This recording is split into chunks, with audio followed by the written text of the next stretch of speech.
Welcome back, everybody. It's been a couple weeks since I put out a video. Probably the first time in a couple of years since I started this where I've gone 2 weeks without putting out something. But I've been extremely busy with golf leagues starting, doing some home projects, as well as a lot of work with my dog, taking him out, exercising him. Plus the weather's been very spotty, so hopefully I'll get out here in the very near future to fish. But today I'm going to talk about the top 3 lake flies that I won't leave home without.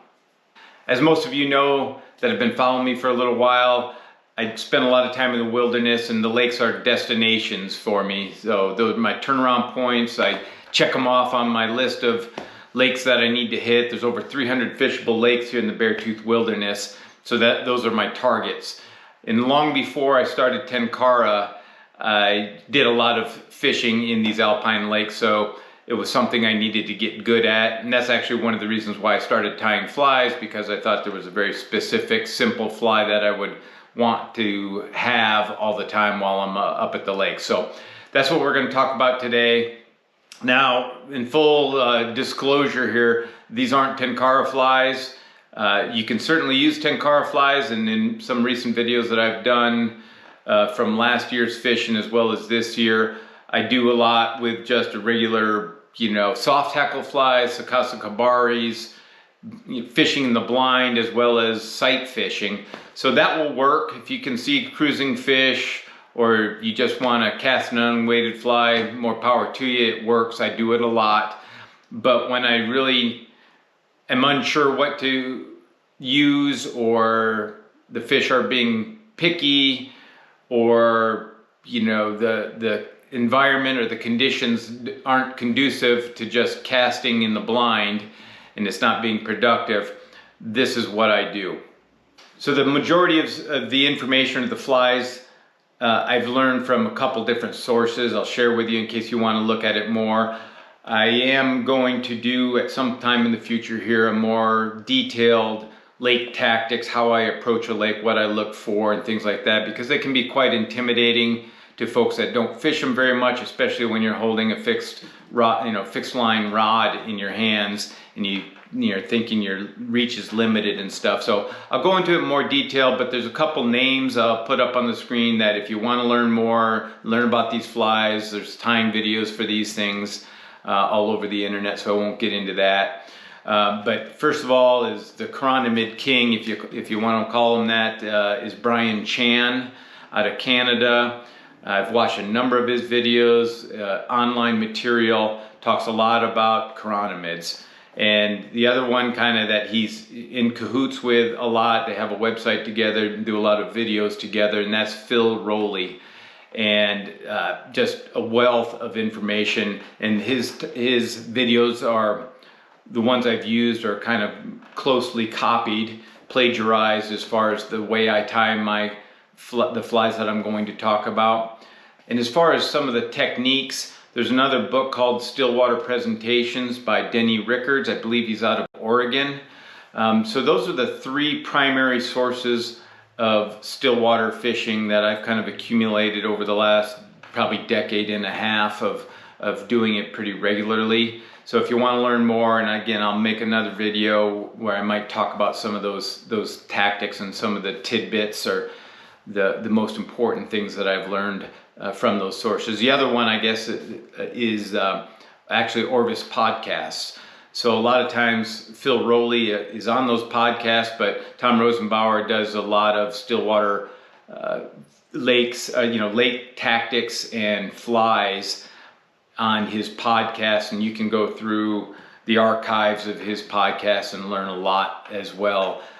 So I won't get into that too much on this video.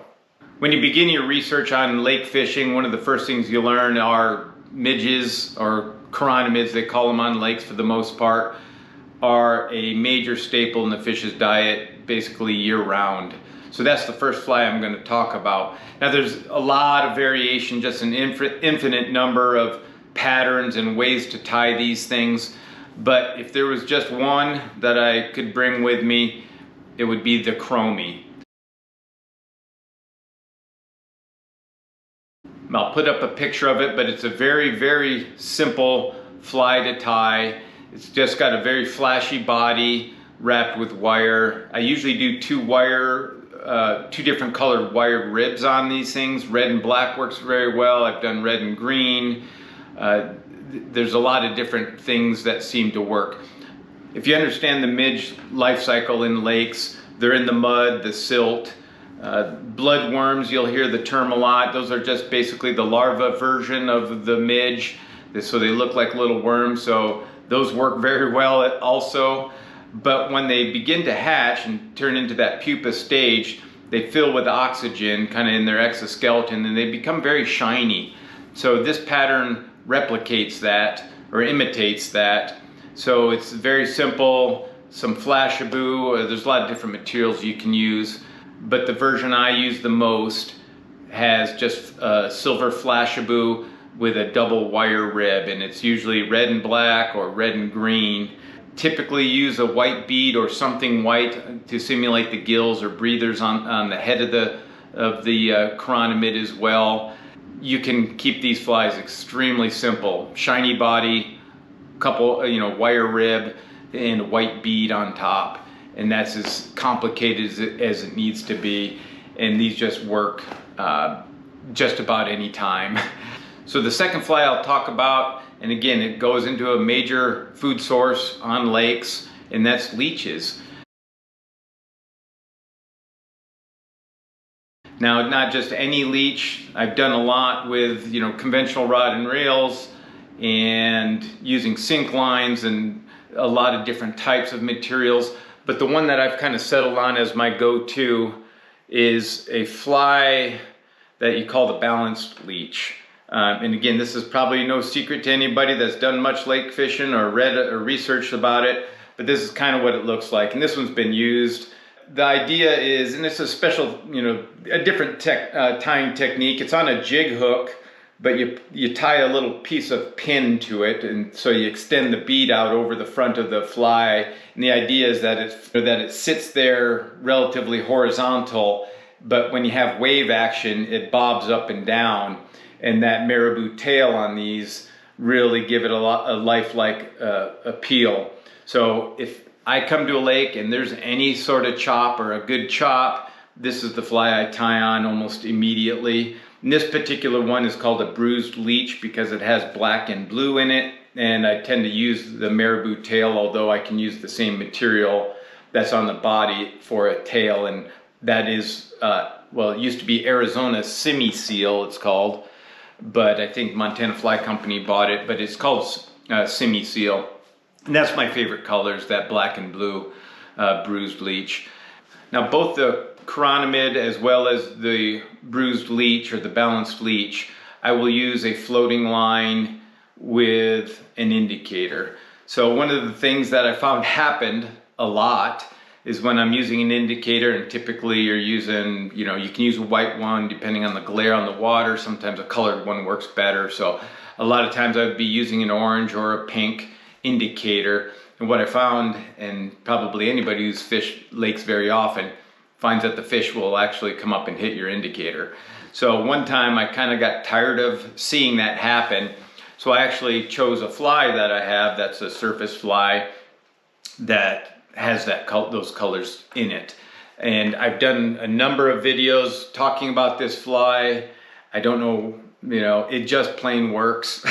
Even on the lakes, it's a locally developed fly out of Livingston, Montana. A very famous fly shop / fly fisherman kind of created the pattern. But it is the pink pookie, so it's just some foam, and it's got a pink underbody, pink foam and legs, and a little bit of elk hair under that overwing. But this fly, when I put it on when they were hitting indicators, they just started smashing this thing. And now I use it a lot of times just in the blind, regardless of whether they're chasing indicators or not. I'll just use it because I don't, maybe I don't feel like putting on a floating line, or I might use it on a floating line as well. Which I think I have in recent videos, but you can use it with a regular level line or tapered line, just casting it out there. And I have found by far twitching it gets the most reaction from the fish, for me anyways. And I've used it with white caps on the water, just times when you wouldn't think that a pink hopper in the mountains, or on any lake for that matter, would work, but it just does.